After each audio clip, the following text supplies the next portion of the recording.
Este era o grande anúncio.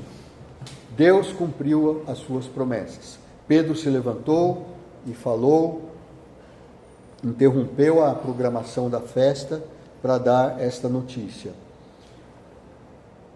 E o primeiro anúncio que ele dá está nos versículos 14 a 21, é o derramamento do Espírito Santo. Esse é o primeiro anúncio, que Deus estava cumprindo a sua promessa de derramar o Espírito Santo.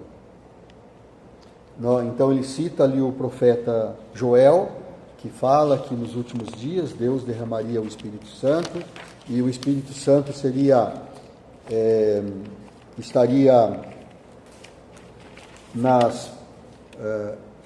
até nas pessoas menos importantes, porque Deus, ele já tinha derramado o Espírito Santo muitas vezes, em muitas pessoas.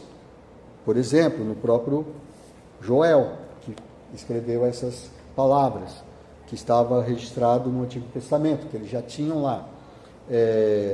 Sansão, ele foi cheio do Espírito Santo muitas vezes. Davi, quando ele lutou contra o Golias, ele foi em nome do Senhor, e o Davi várias vezes agia cheio do Espírito Santo, inspirado pelo Espírito Santo. Então, qual que era a diferença agora? A diferença é que o Espírito Santo, antes ele era no varejo, e agora ele estava no atacado. Então, ele estava sendo derramado em todas as pessoas. Não precisava ser um rei, não precisava ser um sacerdote, não precisava ser um profeta, mas até nos servos e nas servas, as pessoas menos importantes das casas, os jovens, que as pessoas não davam muito valor para os jovens, os idosos, que as pessoas não davam muito valor para os idosos, e todos eles receberiam o Espírito Santo. Era isso que eles estavam vendo. Pedro se levantou e disse: olha, alguns estão zombando, dizendo que essas pessoas estão embriagadas. Não, elas não estão embriagadas. O que está acontecendo é que está se cumprindo a promessa que Deus fez, que derramaria o Espírito Santo sobre toda a carne. Então, essa promessa foi cumprida naquele dia, e isso vem acontecendo, o efeito disto vem até hoje. Aqui na nossa igreja, nós não temos o costume de falar em línguas, mas há muitas igrejas em que as pessoas falam línguas, e existem curas e profecias e tudo isso. Mas, mesmo que isso não se reproduza desta forma, que o Espírito Santo não se manifeste desta forma, como está em Pentecostes, não quer dizer que ele não está se manifestando. A Bíblia é clara em dizer isso. Inclusive, quantas vezes você vê na Bíblia pessoas falando em línguas? Você se lembra? Tem aqui no Atos capítulo 2. Onde mais tem? Se você for procurar, você vai achar nos 2 ou 3 lugares. E quantas vezes o Espírito Santo se manifestou? Né? E o que Paulo dizia sobre a manifestação do Espírito Santo, quando ele estava falando para os coríntios? Os coríntios amavam falar em línguas, era uma igreja onde eles amavam falar em línguas. Paulo disse: olha, tá bom, pode falar em línguas, não tem problema, mas tem coisas mais importantes. Tem o amor, tem a humildade, tem o serviço, ele fala lá dos vários dons, né? Tem gente que tem dom de fazer contas, de administrar, tem gente que tem dom de cantar, tem gente que tem dom de olhar para uma pessoa e ver, só de olhar, ver que a pessoa está triste e saber que tem alguma coisa errada com aquela pessoa e conversar com aquela pessoa. Isso são manifestações do Espírito Santo, fazem parte dos frutos do Espírito: amor, alegria, paz, longanimidade, benignidade, bondade, fidelidade, mansidão e domínio próprio. Nós acreditamos que todos aqueles que recebem Jesus como seu Senhor e Salvador, todos aqueles que creem em Jesus, que entregam a vida a Jesus, nascem de novo e são batizados no Espírito Santo. E aí o Espírito Santo se manifesta.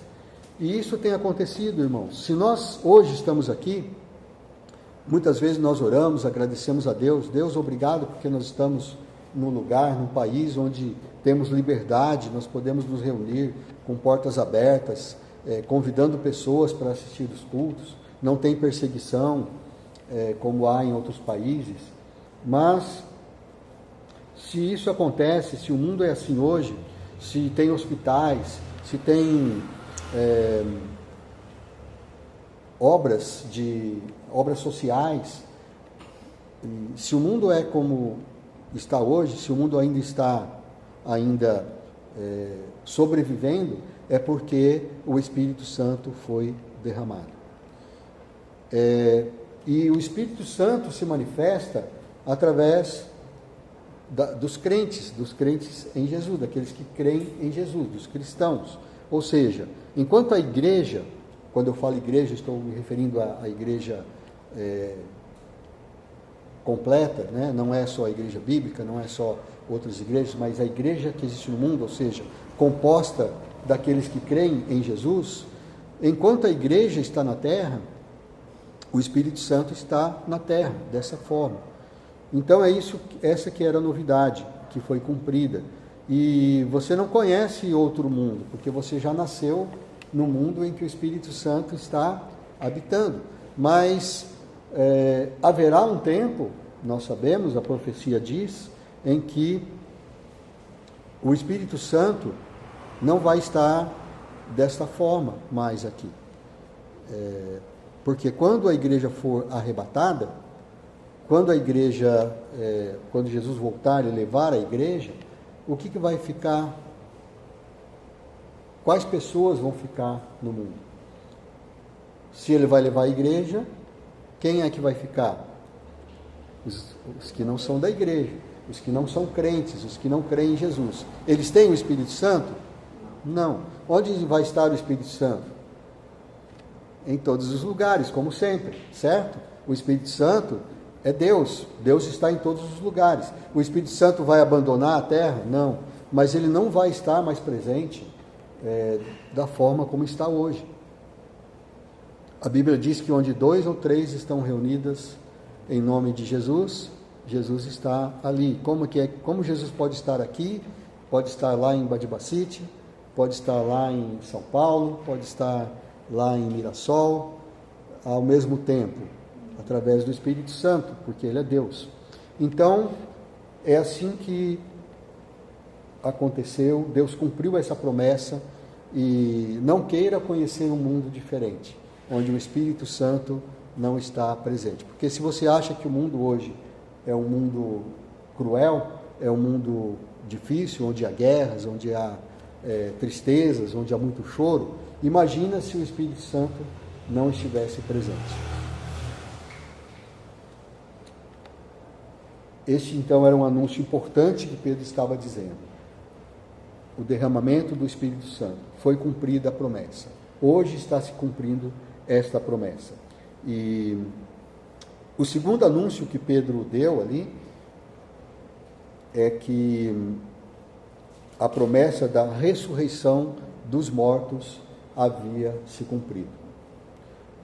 A ressurreição dos mortos. Ele cita Davi no Salmo 16. Davi escreveu no Salmo 16: diante de mim via sempre o Senhor, porque está à minha direita, para que eu não seja abalado. Por isso se alegrou meu coração, e a minha língua exultou. Além disso, também a minha própria carne repousará em esperança, porque não deixarás minha alma na morte, nem permitirás que o seu santo veja corrupção. Davi escreveu isso há 1000 anos antes de Pedro estar falando essas palavras, e Pedro disse: hoje se cumpriu essa promessa da ressurreição dos mortos. Mas como assim? Tem muita gente morta ainda, né? As pessoas que morreram não ressuscitaram, mas essa promessa se cumpriu em Jesus. E ele fala, olha, quando Davi escreveu isso, Davi não estava falando de si mesmo. Presta atenção no que está escrito, Pedro estava dizendo para eles. Davi ele pode ter apontado, né, túmulo de Davi. Todo mundo sabia onde era o túmulo de Davi. Até hoje, se você for em Jerusalém, você vai lá, você pode visitar o túmulo de Davi. Davi está lá sepultado até hoje, né? E naquele tempo de Pedro já estava e ainda está até hoje. E, bom, pelo menos o túmulo está lá. E Davi não ressuscitou. Já faz 3.000 anos, mais ou menos, que Davi falou isso. Não era dele mesmo que Davi, né? Davi não estava falando de si mesmo, estava falando de Jesus. Mas, quando Deus cumpriu essa promessa em Jesus, quando alguém ressuscitou dentre os mortos, para não morrer mais, para viver eternamente, quando um homem ressuscitou dentre os mortos, porque Jesus, apesar de ser Deus, ele se tornou um homem, ele veio como um homem, nasceu como uma criança, viveu entre nós, um homem que tinha dores, um homem que se cansava, um homem que ficava irritado, um homem que ficava triste, um homem que chorava, um homem que sentia dor e que morreu na cruz por nós, derramou o seu sangue por nós. Esse homem, Jesus, Deus o ressuscitou dentre os mortos. E ele ressuscitou, e a Bíblia diz que ele é a primícia. A primícia, ou seja, os primeiros frutos. Então, se Jesus ressuscitou, se Deus cumpriu essa promessa em Jesus, era isso que Pedro estava falando, que essa promessa foi cumprida em Jesus, que Davi estava falando de Jesus, então quer dizer que Deus vai cumprir a sua promessa de ressuscitar todos os outros mortos, não é?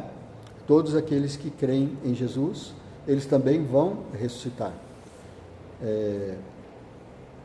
Você pode dizer, bom, mas antes de Jesus já teve outras pessoas que ressuscitaram, né? Um dos mais famosos é o Lázaro, né? Ficou 4 dias lá no túmulo, né? E ressuscitou. Mas logo depois eu acho que eles mataram ele de novo, né? Porque os judeus, diz lá que os judeus estavam planejando matar o Lázaro, porque todo mundo ia lá para ver que o Lázaro ressuscitou dos mortos, e se vissem, eles iam crer em Jesus, eles não queriam, e os judeus eram assim, né? Eles não gostavam de uma coisa, eles iam lá e matavam, né? Então eles iam matar o Lázaro. Se eles mataram Jesus, para matar o Lázaro era muito mais fácil, na verdade. Quem era Lázaro, né? Bom, Lázaro era importante, ele tinha uma família, né? Ele tinha muitos bens, ele não era uma pessoa qualquer, mas provavelmente eles mataram Lázaro depois de novo, né? E aí o Lázaro está lá no túmulo ainda até hoje, não ressuscitou. E se ele não morreu assim, assassinado, ele morreu de morte natural. Ele não está vivo até hoje. Mas Jesus está. Porque Jesus é o primeiro que ressuscitou daquela ressurreição que é para a vida eterna, que é para viver eternamente. E um dia você também vai ressuscitar. Mas primeiro você tem que morrer. Você vai morrer, mas você vai ressuscitar. Bom, se Jesus vier antes de você morrer, aí não precisa morrer, né?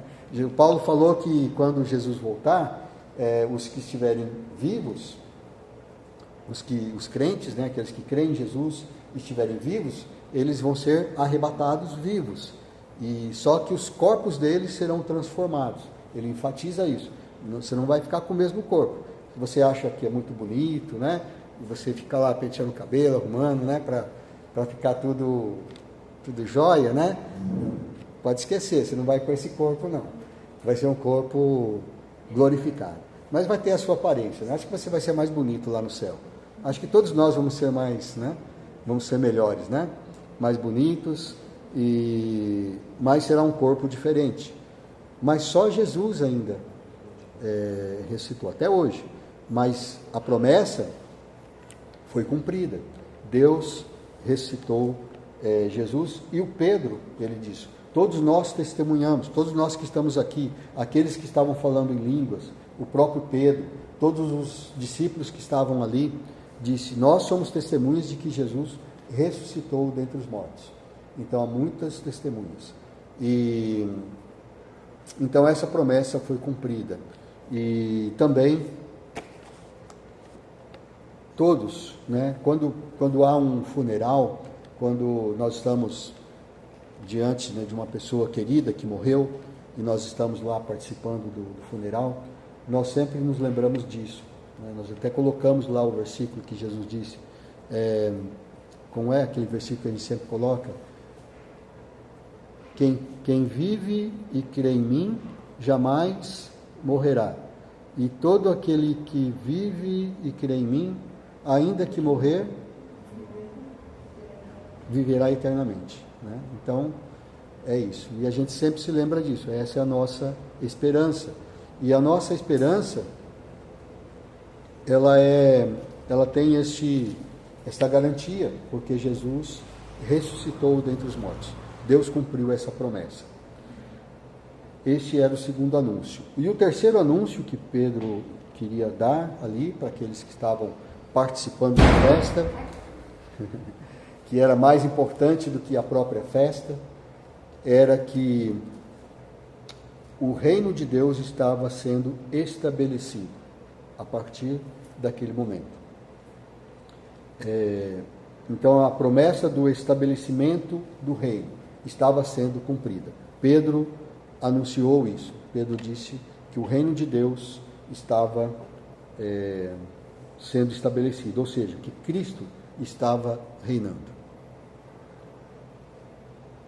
Agora, de novo, nós sempre vamos nos perguntar, mas se Cristo está reinando, desde de que Ele ressuscitou dentre os mortos, então por que tem guerras? Por que as pessoas morrem? Né? Por que as pessoas porque sofrem tanto? Por que tem isso? Por que tem aquilo? Né? Cristo está de fato reinando? A Bíblia fala que João Batista, quando começou a pregar, ele foi o precursor de Jesus, ele disse, olha, se arrependam porque o reino de Deus está chegando. Jesus, quando começou a pregar, falou a mesma coisa, se arrependam porque o reino de Deus está próximo. E depois, em outro momento, Jesus disse para os seus discípulos, e disse até para os fariseus, que o reino de Deus, ele estava entre eles. Quando ele foi entrevistado, quando ele foi julgado, interrogado por Pilatos, ele disse, o meu reino não é deste mundo, porque o Pilatos falou, você não é rei? Se você é o rei dos judeus, por que eles estão querendo crucificar você? E Jesus falou, meu reino não é deste mundo, por isso é que eles estão me crucificando agora. Por isso que ele não disse dessa forma, mas é como se ele vai bater de novo. É como se ele estivesse dizendo, porque se o meu reino fosse desse mundo, então eu diria para os meus ministros virem e me livrarem, mas o meu reino não é deste mundo. Então Cristo está reinando, mas onde está o reino de Cristo? Isso é uma coisa muito... É um tema muito importante que vem sendo debatido, como que é o reino de Deus. Inclusive, existem vários ramos teológicos, existem o pós-milenismo, o pré-milenismo, o amilenismo. Então tem todo esse debate. O reino de Cristo já está acontecendo, o milênio já está acontecendo, Satanás já está preso e Cristo está reinando. Então tem todo esse debate. Um teólogo chamado John Stott, ele escreveu um livro que se chama O Já e o Ainda Não. Ele fala do conflito do já e o ainda não. Já, Cristo está reinando hoje, e o ainda não. Ainda não é o reino... ainda não é o reino completo, ainda não é o reino efetivo. É como a gente costuma dizer hoje em dia, Cristo reina de direito, mas ainda não reina de fato. Ele reina de fato no coração daqueles que creem nele, no coração daqueles que se entregaram a ele para serem seus servos. Ele reina no meu coração, ele reina no seu coração. Cristo está reinando através da igreja. Ele está reinando. Porque diz, o próprio Pedro fala aqui, nesta pregação dele ali, ele cita que Deus disse para ele: assenta-te à minha direita, até que eu coloque os teus inimigos sob o estrado dos teus pés. Né? Então, ele está, nesse momento, assentado à direita de Deus. Então, ele está reinando. E Deus está preparando tudo para colocar os seus inimigos debaixo dos seus pés. Se nós lermos Romanos capítulo 14, versículo 11, diz que Paulo está citando um versículo do Antigo Testamento: por minha vida, diz o Senhor, diante de mim se dobrará todo o joelho, e toda língua dará louvores a Deus. Então vai chegar um dia em que todos vão dobrar os joelhos diante de Jesus, por bem ou por mal. Eles vão dobrar porque se arrependeram, porque adoraram a Deus, porque entregaram a vida a Deus, ou vão se ajoelhar porque não creram, não se arrependeram, não entregaram a vida ao Senhor, e eles então serão julgados. Mas todos, diz aqui, dobrarão os seus joelhos diante dele. Então o John Stott fala sobre isso, ele fala sobre esse conflito, né, que existe. Então, por que ainda não está completo? Não está completo porque também nós temos a nossa parte para fazer, não é? Quando a gente canta aquele hino: já refúgio a glória eterna de Jesus, o Rei dos Reis, breves reinos deste mundo seguirão as suas leis. Os sinais da sua vinda já se mostram cada vez, vencendo, vem Jesus. E aí depois fala: o clarim que chama os crentes à batalha já soou. Cristo à frente do seu povo, multidões já conquistou. O inimigo em retirada, seu furor patenteou. Vencendo, vem Jesus. E assim por diante. Então, nós somos os seus soldados. Né? A gente canta aquela outra música na escola dominical. Faz tempo que a gente não canta, né? Soldado de Jesus, né? Mesmo que eu não marche na infantaria, nem na cavalaria, nem na artilharia vá, nem aviador seja eu aqui, soldado de Cristo eu sou. Nós somos soldados. O reino de Jesus, os súditos, somos nós. Então Cristo está reinando. Ele reina na igreja. Ele reina no coração de todos aqueles. O Stott, ele também lembra aqui de várias passagens na Bíblia onde Jesus fala sobre isso, para ver por que é o já e por que é ainda não, né? Qual é esse conflito? Então, quando nós oramos, quando Jesus nos ensinou a orar, o que ele diz? Pai, santificado seja o teu nome, venha o teu reino, seja feita a tua vontade. Então ele nos ensina isso. Nós somos os ministros de Jesus, nós somos os embaixadores, nós somos os seus soldados. E nós temos uma batalha para batalhar. E essa batalha é uma batalha espiritual. Como Paulo fala, não é contra o sangue, nem contra a carne, mas é contra os principados e potestades, contra os dominadores deste mundo tenebroso, contra as forças espirituais do mal nas regiões celestes. Então nós precisamos estar com toda a armadura de Deus, cingindo-nos com a verdade, vestindo-nos com a couraça da justiça, calçando as sandálias da preparação do Evangelho da paz e assim por diante, empunhando a espada do Espírito, que é a palavra de Deus, o escudo da fé, que vai nos proteger contra todos os dardos inflamados do maligno. Então essa é a nossa batalha, mas Jesus já está reinando, mas ainda não completamente. Por quê? Porque ainda há muitos rebeldes que precisam ser ou convertidos ou neutralizados. Não é assim na guerra? Né? Na guerra literal, né? Nessas guerras que estão acontecendo, ou o soldado se rende, não é? Ou então ele é eliminado.